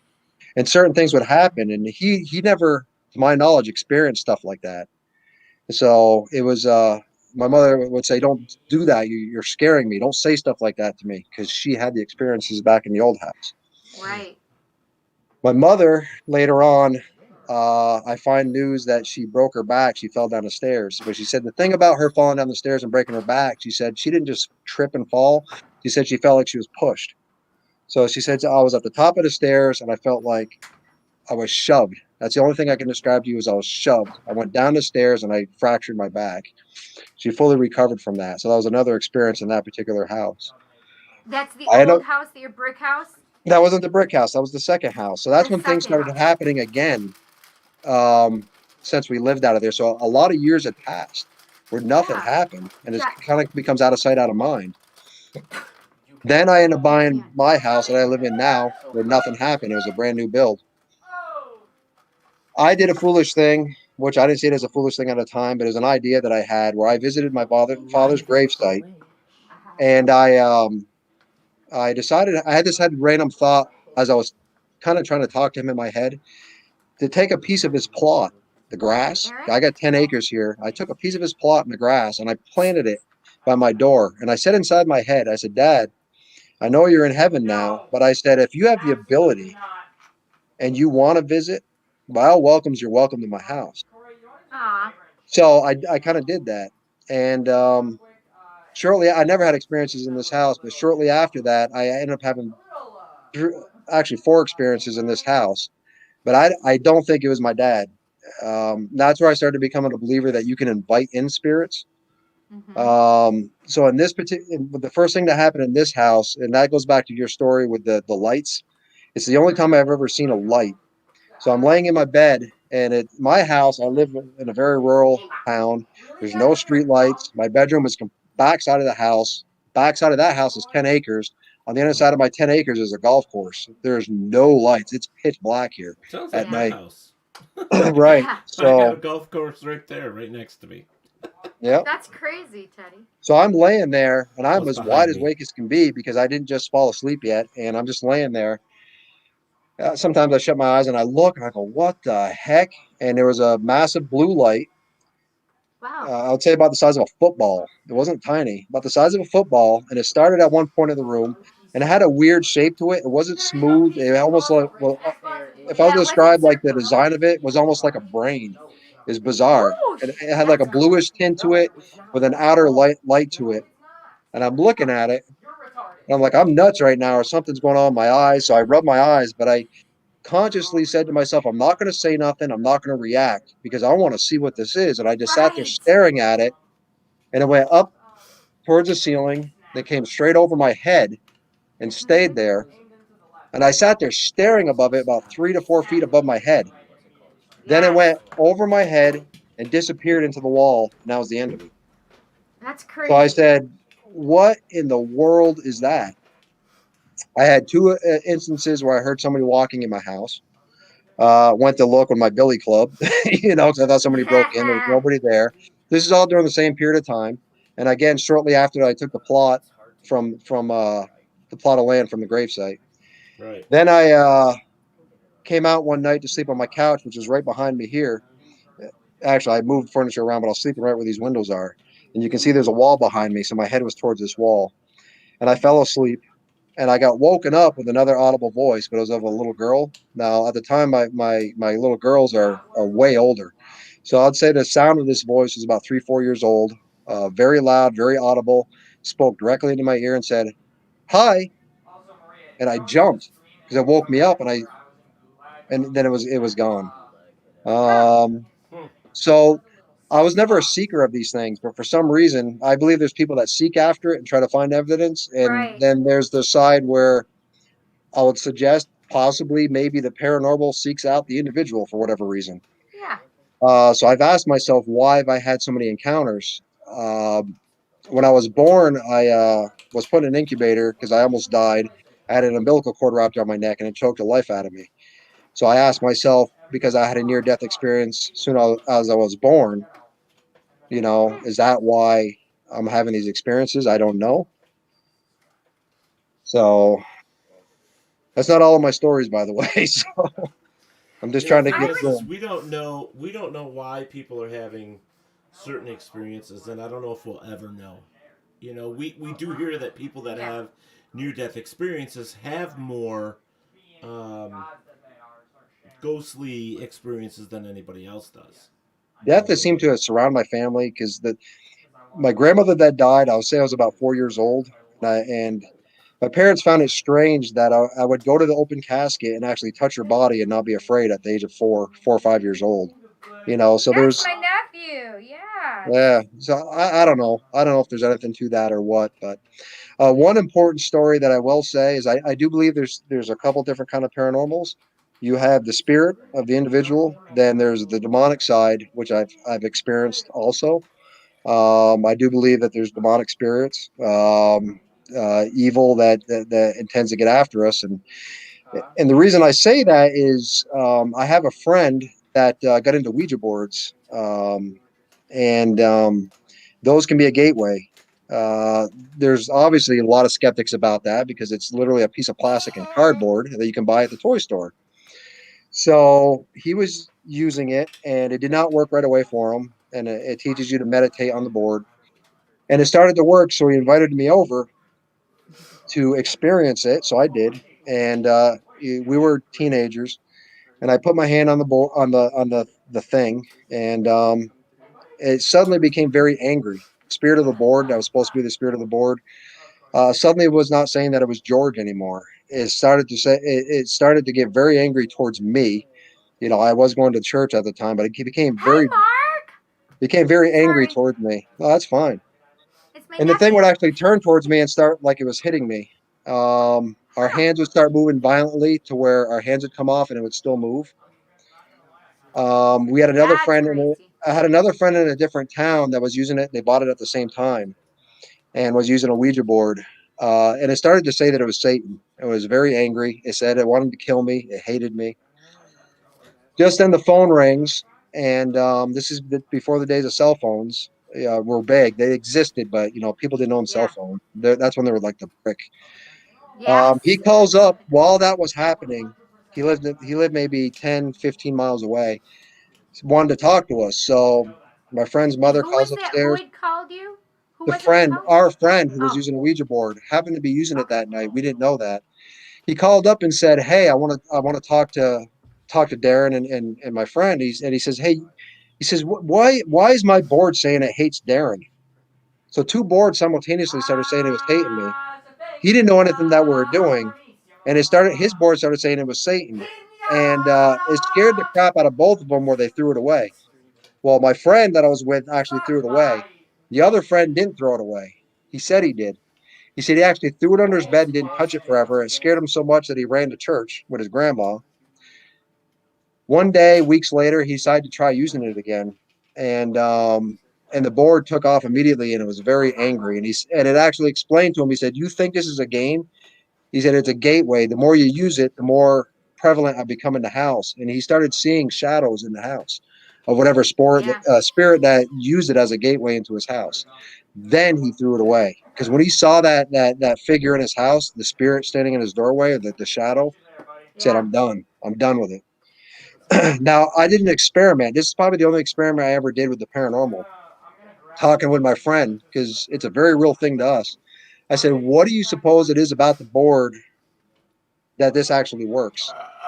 We didn't have an answer. I said, "Let's make one.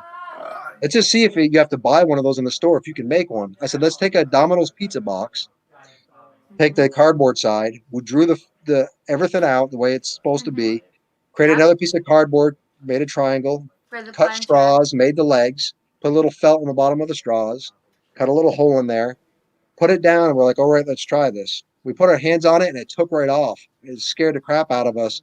My friend took it and threw it. Then the triangle piece, whatever you call it, the communication device, still moves somewhat on the floor, about 6, 7 inches. And then we're like, that's it. We never touched it since. We just couldn't explain it. And if you tell that to anybody, which I don't go around telling people, but if people ask me my story, I tell them because it's like, dude, that is crazy. I mean, So I never touched a Ouija board because of what my cousins told me happened to them, which they tried getting rid of, and it was a group of them. They tried getting rid of their Ouija board. The Ouija board kept showing back up. The planchette would show back up. They tried throwing it in the garbage. It'd show back up.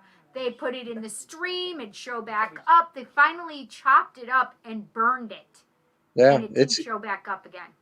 There's evil exists out there, and even for skeptics, it's like that's fine. And I'm not here to convince anybody. My experiences are my experiences. My role in life isn't to try to convince you of something. If it happens to you, it happens to you. You know, and I think sometimes things happen to people and they dismiss it or try to reason it. And you know, just kind of. I have Terry Donna. She said, I remember seeing an orb at your house, Darin Savard. It came down the stairs and disappeared into the door to the garage. I rolled over and went to bed. LOL. Okay. She's like, nope, not paying any attention to this. I'm going to sleep. Well, I can tell you this. I mean, there are some things that we have come up with the answers for in the paranormal. There's a lot of things that we can point to. You know what I mean? To kind of give us a direction. And you know, there's many stories out there, and I'm not going to tell you that every story has the same meaning, because obviously not. As a paranormal investigator, 36 years, we always look at, you know, for myself, I always look at things that are the same in each case. You know what I mean? Trying to figure out what the golden key is, what makes this stuff happen, or why. And I know with some of the people and researchers that I know that have been doing it for a long time as well, a lot of them use techniques that, you know, are kind of basic. And then you have a lot of psychic mediums that get involved. And then you have, you know, there are regular scientists as well that get involved, but only to a certain limitation. But there's always some piece that we don't understand, or, and I don't know if we'll ever find out what it is. You know, I mean, just like you and I had talked about prior to all the show, is that everybody's like going their own direction. Nobody's working together, you know, so it's going to be a lot harder for us forever to come up with answers on any of this stuff. As a Ouija board goes, I've done a lot of research on the Ouija board. I own 9 of them. I have 9 of them in my room next door. I've never had anything like that happen. Very rarely do I ever hear anything like that, which is cool when I do hear it, because it gives me like the excitement to go in to do some more research. You know what I mean? Because I'd like to know what else is going on. Yeah. I have been involved in a couple situations to where we've had to help people that have had Ouija board experiences. Orbs and stuff like that, as Lori put up there. There's absolutely no connection that we know of. Terry did. Or Terry did that. I will say on that. I will say on that right there. I will say on that, just on the comment, because it's public, that I honestly don't remember it, but Terry was somebody who used to follow us in the band back in the day. So that would be the time frame that it would have happened. And if she did sleep here, which I don't remember, was there's no relational connection there. It's a band following thing. You know what I mean? Right. No, that's cool. I get it. I honestly don't remember. Clearing it up, and that's cool. But yeah, you know, it's an unfortunate thing that we are not able to band together to find more answers for the paranormal. But all we can do... She's like, I never said anything. All we can do is take the stories that we have, and, you know, in every story there's an ounce of truth. So you take your truth from it, and that's all you can do. You know, you have survived some things and had some experiences that no one will ever understand to the level you do. We can, however, talk about certain situations that are similar. And, you know, hopefully one day we'll have answers, because I know that you would love to know why you know, and I know Cindy and I know plenty of people that have had things happen to them, and they want to know why me. And unfortunately, I don't even say why me anymore. I mean, I've had experiences since I was a kid. Like, right. I don't say like why me. I'm just like, holy fuck, not again. Right. You just get used to it, but it'll still take you by surprise. But I don't think I ever was like, I was always more like, yay, what is this? This is cool. But there was the one scary voice like you had, Darin, that just is terrifying, right? Yeah. And So, stuff yeah, like that, I mean, I'll be honest with you, I think you should write a book about all that stuff. I was thinking the same thing since he already wrote some of these down. I mean, he's telling his truth. I mean, this is his story, it's his truth. And, you know, if it touches one other person that goes through something similar to that, then that's awesome, you know. It's like why some of us write anyways, is we try to put our opinions out there and make sense of the stuff that we've experienced. And being a paranormal investigator is the same way with me. I mean, I've hundreds of cases, but at the same time, Cindy and I just done one a little over a year ago, and we both of our mouth drops, and we're like, now what? Right. Yeah, you know, now what? So, you know, you for us, you write it down, you keep hold of it, you hope that you come across something like that again, so that you can come up with some more answers. But just keep telling your stories, because that's gonna resonate with somebody. You know, it's gonna make sense. I need to ask Darin questions though now. Go for it. Okay, so Darin, this is going to be personal questions. Are you okay with it? Go ahead. So I keep having the feeling of prison around you. Did you ever do, and you don't have to answer. I'll answer. If you don't want to. Had you ever been in jail or prison yourself? I've never been convicted. No, I've been in many prisons with the outreach. Because I can feel a prison on you, and I know this is going to sound super creepy and weird. So, do you know if anybody that you had worked with in the prisons, if anybody had passed? Because I feel a prison around you. I know that sounds super weird, but I can feel it around you. Before Teddy had even said it and mentioned it, I'm like, man, what is up with this dude? I had a friend that I found out later on that he spent 7.5 years in Leavenworth, Kansas for attempted murder. And he was supposed to be in my wedding, and he left. He actually asked to live with me because he had a falling out with when he remarried, and he got served a restraining order at my house, which scared me because he showed up at my house, and that he left back home to where he was from, and I haven't had communication with him since. But I had heard at one point that he was in poor health, so maybe that's something there. It's just crazy because it feels heavy and weird. It feels like prison. I've been in prison. Now I haven't been in prison, but I've visited a person that had been in prison. So and there's different feelings of prisons, and I'm sure you certainly understand this. When you go to a max to a minimum, there's a different energy feel. Yeah. Max prisons, or even like the what do they call them? Like the boys. Sorry.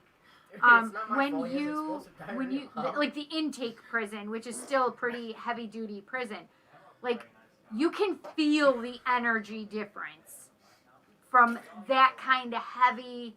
And there's usually a lot of suicides. There's usually a lot of even deaths, murder kind of things that happen on those campuses. And you can certainly feel the difference energy-wise. It's like that heavy duty, like, energy that I feel. Yeah, I think I could definitely tell you about atmospheres. Is a big deal. Yeah, I can definitely tell you about the atmospheres with prisons, because I've been from minimum security to super max. Super max, you're dealing with murderers and the most heinous of crimes. So we played in those places, and we played them. And actually, some of the worst ones for atmosphere outwardly is medium security. The reason, depression and sorrow is going to be heavy in the maximum security, so therefore they're lifers.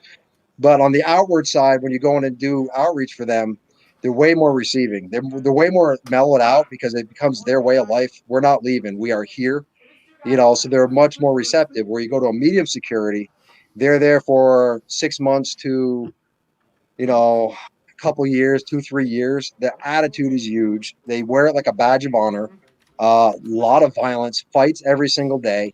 I've been in prisons where the guards come running out, and they came back and told us we had to run out because a guy was into self-mutilation and swallowed 10 razor blades. And just fights, beating each other up nonstop, and just cop attitudes because they know they're getting out. And to a criminal, it's like a badge of honor. Yeah, I did time. And it's just it's definite difference. Yeah, I've even been in kids prisons, with my line of work, and that's very tough. sad. It is. Yeah. I can hear you typing, Teddy. Sorry, I'm trying to answer some of these people. I wonder what Teddy is working on now, Barry says. Yeah. I'm helping out the new show that starts after our show tonight. I actually had to help him out, so there was a couple things I had to get put together here because he starts in 20 minutes. So Barry's hysterical. He said maybe he's whipping up a batch of chocolate pudding for Cindy for next show. Funny. Kenny says there was certainly a darker energy on the minimum security from what I remember. Yeah, so Kenny was with me on some medium. of those. The medium is the one that stands out the most in my mind because here in New York we have the well, I remember Auburn prison. My father was in that one, but and that was heavy energy. I can remember I was like 12 years old and I could remember. Well, Attica prison, I can tell you from experience that that's where my family's from, and I have several family members that work in Attica prison, and we used to actually go there from time to time. Scared Straight went through there as well, and the energy just even going near that place is just intense. Yeah, it's really intense, and they've had a lot of deaths and murders and stuff. Attica prison. So I mean, but you can find that in a lot of places. It doesn't have to be a prison. I mean, there are places. What is this called? This is called the. In Rush, New York. It's probably about half hour from me. It's like a prison for boys. I can't think of what they call it. Oh, Industry.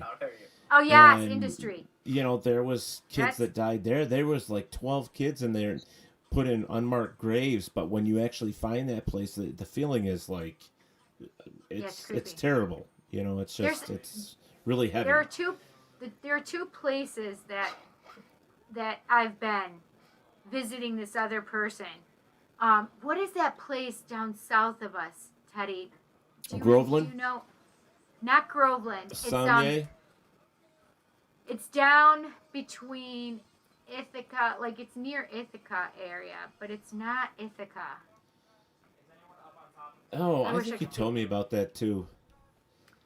It's a big place. It's one of the places that when you are told you're going to prison, it's an intake prison and it's a medium security. And the first time I went there, it was like I fought myself to actually go into the building. It's, prisons are not very warm and welcoming, but this place had been there. It's been there for at least 100 years, I would say. So it's got the old brick. It's very old looking. But I literally just standing outside, it physically made me nauseous to be outside of it. And then as I went inside to start going through the process so I could go visit the person I was going to see, I literally had to hold myself in there because I literally was inundated with spirit. And I wanted to vomit while I was in there because the energy was so places heavy. Like that. I mean, it's not any different than like a orphanage or anything like that. When you have people that are kind of put in a situation and they're like in their own, like in a prison, they're stuck in one area all the time. So their energy is always there, and it grows the longer you're there, or longer they're there. That energy just keeps building and building and building and building and building. Yeah. And that's what we know about energy. So, you know, I would assume that any type of prison or even look at the old hospitals for. Oh, What's that? Elmira. Elmira, That's okay. the one I was thinking of. But, Elmira. you know, the old hospitals and everything else, some of these places carry so much energy. And we know you can't destroy energy, so it goes somewhere and it's there. So people experience certain things at different times, and we don't know why. You know, or, you know, why it's happening or why it's there or why it attaches itself to one person or the other. And Take care, Lori. you know, it's the same with, you know, all of our experiences. I mean, there's so many beliefs in why it happens, I guess, but if you're a plain thinker, if you're looking to find answers, if you have that scientific knowledge or you're using the scientific theory, there's so many different people or ways that people are trying to find answers for all this stuff, and all we really have is our own truths. And that's what we can say or do, is we can tell our stories, we can, you know, share our truth and hope that somebody, you know, feels the same way we do or has something similar or can understand or, you know, anything at that point. I mean, the paranormal is such a big avenue, and it's still very, very young. It's still new, you know? So the experiences I don't know, like they've what been talking Darin about ghosts has... for hundreds of years. Yeah, exactly. But the experiences that Darin have, I mean, some of those stories are amazing, you know? Just one of those could rock somebody else that doesn't believe, because I know people that are pure skeptic, and they have an experience, and all of a sudden, boom, they're on the other side of the coin, you know, and it's like they never thought it would happen to them. But here you are, you lived through a whole bunch of different experiences. All of them, I was blindsided. Yeah. You know, I'm not looking for it. I'm not even thinking about it. It's just like, oh, here we go. Yeah. You know, then it could be years before something else happened again, or maybe never. I don't know. Yeah, I would definitely write a book if I Holy was shit! you. So Elmira Prison, it's 156 years old. Yeah. It's been there since 1864. I'll get Kenny to help me write. He's the author. There you go. Yes, he is. Yeah. You don't have to be so your co-author. I've been in Dannemora. I've been in what's the other one in New York? Been in Dannemora, up north. Up north. Well, there's a medium Malone. up north. Malone. That's where I've been. I've been to Malone. Isn't that the one? Was it Dannemora or Malone, the one where the guys broke out of and tried to escape to Canada? They were shot just before they crossed over. I'm not sure, but Malone is literally like 30 minutes, 40 minutes from the border. So And Attica had some that's the one. huge issues too. So I mean, Attica had They had a lot of issues in Attica. A lot of people don't realize that medium security will often hold the hardest of convicts as a holding station before they get sent to a maximum. There's one time we showed up to play. Malone, there's actually a max, and then you go a little further and there's a medium. Yeah.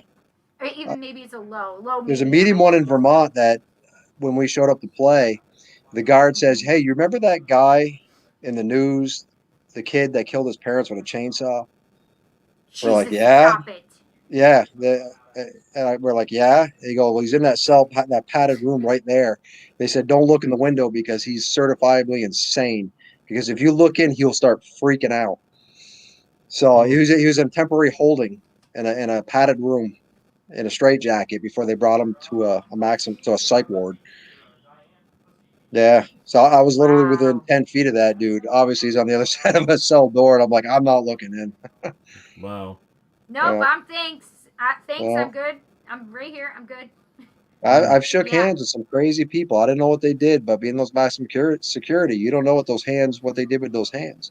That's right. right. One of the songs we wrote came from the prison. A song called "Free." And yeah, it was inspired by an inmate that was trying to get his life straight. Yeah. That's awesome. It makes you think. I mean, it certainly does make you think. I mean, I think that's why paranormal is so big, is because there's just so much to it that we don't know. And there's so many people that experience things at different times, and, it drives you crazy. Trust me, I know. 36 years has driven me crazy a lot. But my nephew said Dannemora. So, because Mark lives up in North Country.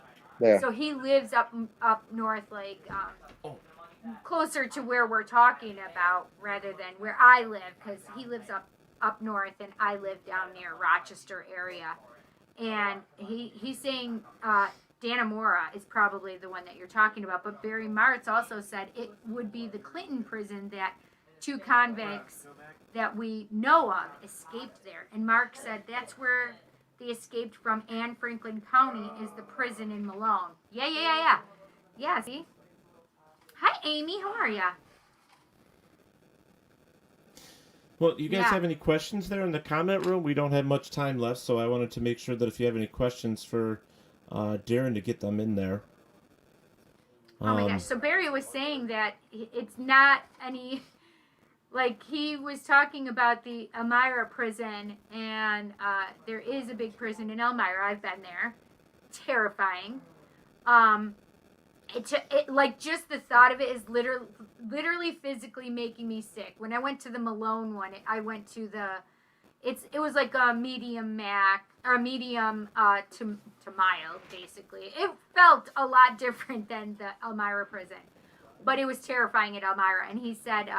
and its first execution was by using the electric chair in Elmira. He said that there's a lot of evil spirit and energy that ends up in those places. Some of the worst. It really does. Demonic energy. Terrifying there. It is, and it's so heavy because the amount of depression that's in those areas, especially. I would agree with you so much, Darin, regarding the energy at a medium prison compared to even the medium mild, whatever. It's just got some really heavy duty criminals there in that. I think that it was actually more of a, I don't remember what they call it. It's not a medium.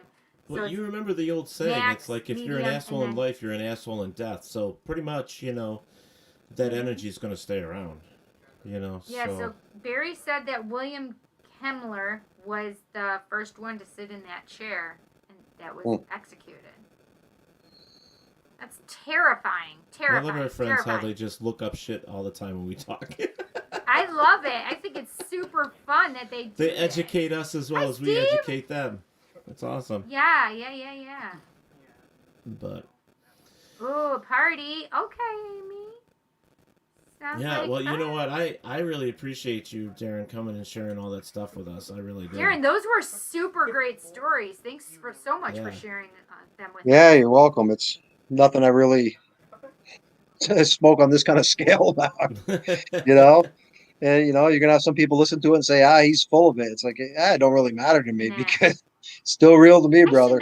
Yeah, well, that's what I'm saying. I mean, with every story, there's an ounce of truth, and, it's whatever. I mean, everybody puts their own stuff out there. Whoa, and, oh my God. It's always going to be, when you listen to somebody's story, whether you believe it or not, and sometimes you can spin it around to where it fits a part of your life, or maybe you just automatically believe it because you've had something similar happen, or whatever. But I feel like you can feel, like, I feel like I can the realness feel with like, his stories.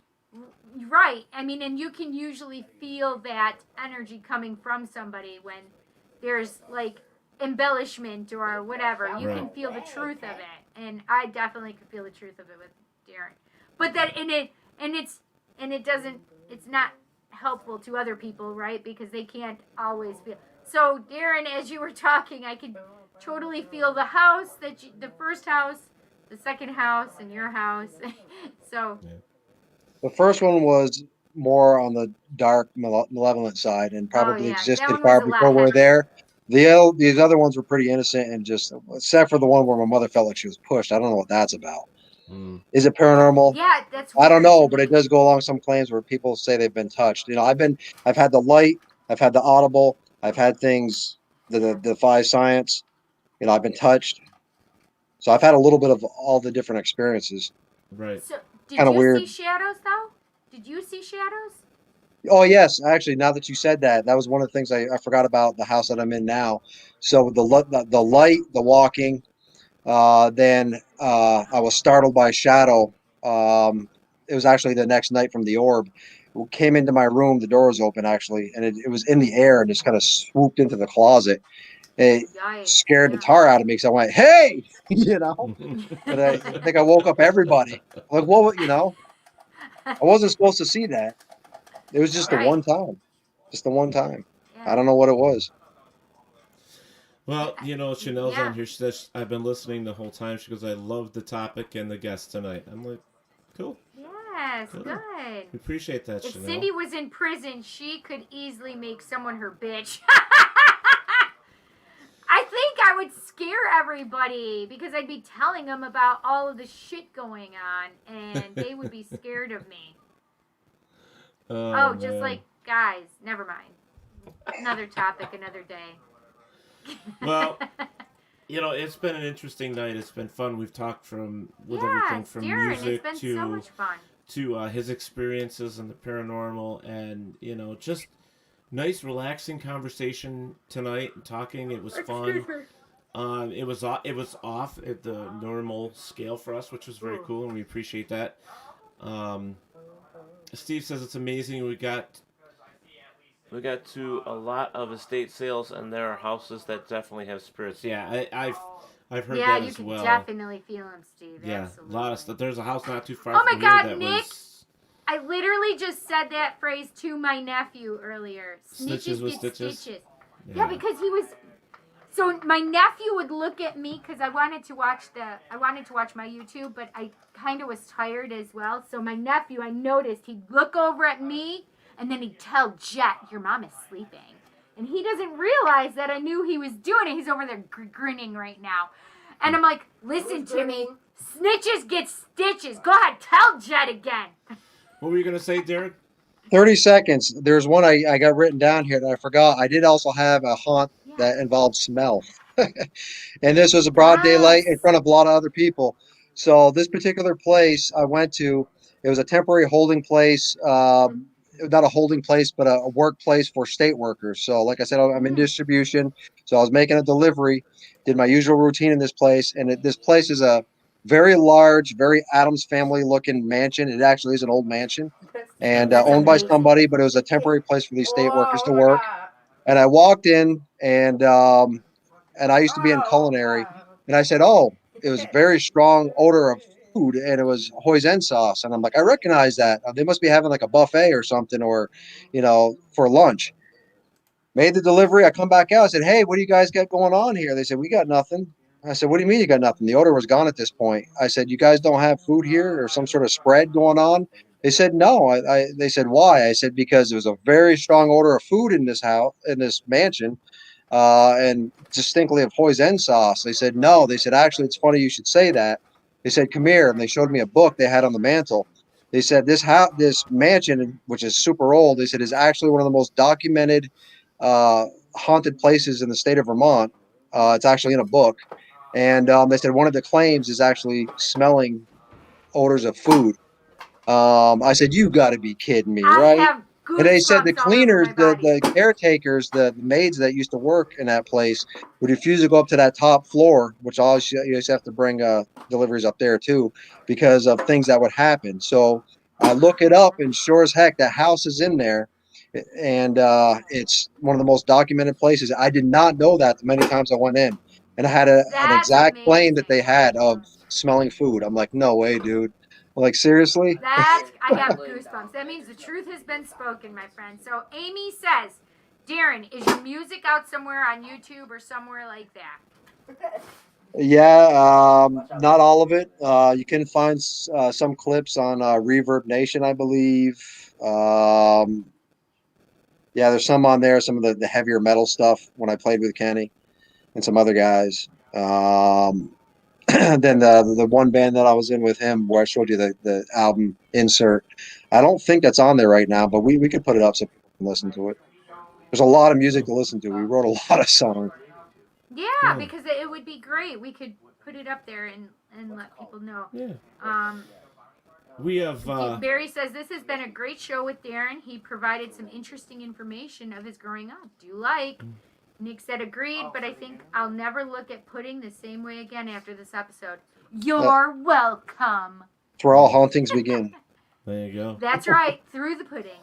Well, I have to get out of here. I'm supposed to be with this other show. It's already after 10 o'clock. Yes. I got to give them a hand Yes, as well. Steve. So, guys, thank you baby. so much for joining us here on Paratalk Radio with me and Cindy, and thank Darin for being Thank here. you, We really Darin. appreciate it. I know Cindy's probably got her Taco Tuesday coming up, and Yep, she's got tomorrow a show on Tuesday, Thursday. 7 p.m. Tomorrow, Tuesday night. Just Yeah. Cindy on Thursday night at 8 p.m. Okay. Saturday, right. I do have, we're doing with Dr. Mystical. I am doing, I believe it's 9 p.m. on Saturday Eastern Standard Time. We're doing Naughty Tarot and Sex Magic Part 2 on my channel. Wow. Part 1 was on Doc's a couple months ago. Cray. Part 2 You're is so on my channel. All right. That's well, right, baby. Hi, Jason. All right. Well, Darin, thanks again. We appreciate it. You guys talk with Teddy tomorrow night. It's going to be at 10 o'clock, of course. It's going to be Mr. Kenny Biddle with me. We're going to be talking about his new museum. And good. So it'll be fun Mariah? tomorrow night. So, all right, guys, Kid take care of Zion yourself. featuring Kid Lyrical. Thanks again, Darin. We really appreciate all your stories Thank you. and being here with us. It was awesome. All Anytime, right, guys. Thank you. Okay, Take Teddy, care. say it. Say it, Teddy. Wherever Take there care, is dear. darkness, there is always Delight.